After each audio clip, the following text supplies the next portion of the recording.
ஓமானமும் உபதேசமும். இன்றைக்கு மீன் மற்றும் கடலை பற்றி ஒரு சிந்தனை.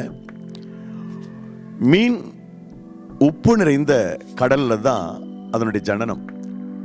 உப்பு நிறைந்த கடல்ல தான் முட்டை பொரிக்குது, குஞ்சா மாறுது. அந்த மீன் உப்பு நிறைந்த தண்ணீரை இழுத்து சுவாசித்து அதற்குள்ளேயே தன்னுடைய வாழ்க்கையை வாழ்கிறது. அந்த சின்ன குஞ்சா இருக்கிற மீன் பெருசா மாறிடுது, பெரிய மச்சமா மாறிடுது. இப்போ நம்முடைய மீன் பிடிக்கிற அன்பு சகோதரர்கள் மீனை பிடிச்சிட்டு வராங்க, நாம் அதை மார்க்கெட்டில் போய் வாங்குகிறோம். உப்பு நிறைந்த கடல் தண்ணியில் தானே அந்த மீன் இருந்துச்சு, அதனால் இந்த மீனை உப்பு போடாமல் சமைக்கலாமா அப்படின்னு கேட்டால் அப்படி சமைக்க முடியாது. என்ன ஒரு விந்தை இல்லையா? ஆண்டவருடைய படைப்பை பாருங்க.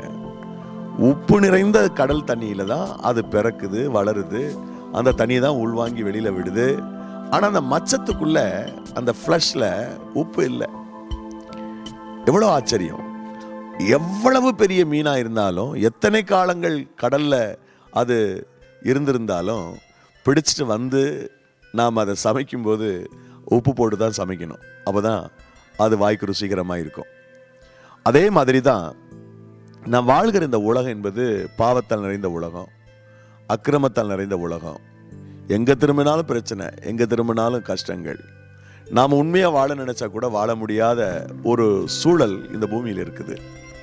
அப்படிப்பட்ட இந்த மோசமான இந்த உலகத்தில் எப்படி மீன் உப்பு தண்ணிக்குள்ளே வாழ்ந்தாலும் அது உப்பு இல்லாமல் இருக்குதோ, அது மாதிரி பாவம் நிறைந்த உலகத்தில் நீங்களும் நானும் வாழ்ந்தாலும் பாவம் இல்லாமல் நாம் வாழ முடியும், பாவம் இல்லாமல் நாம் ஜீவிக்க முடியும்.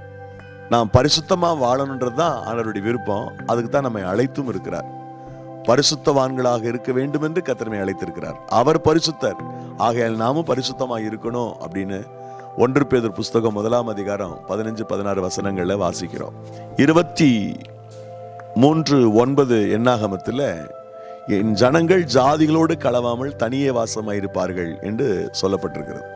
இந்த பாவனைந்த உலகத்தில் நாம் வாழ்ந்தாலும் பிரத்யோகமாக தேவனுக்காக வாழும்படி நம்மை வேறுபடுத்தி கொண்டு வாழ்வதுதான் சிறப்பான வாழ்க்கை. மற்றும் ஒரு ஓமான உபதேசத்தின் மூலமாக உங்களை சந்திக்கிறேன். May God bless you.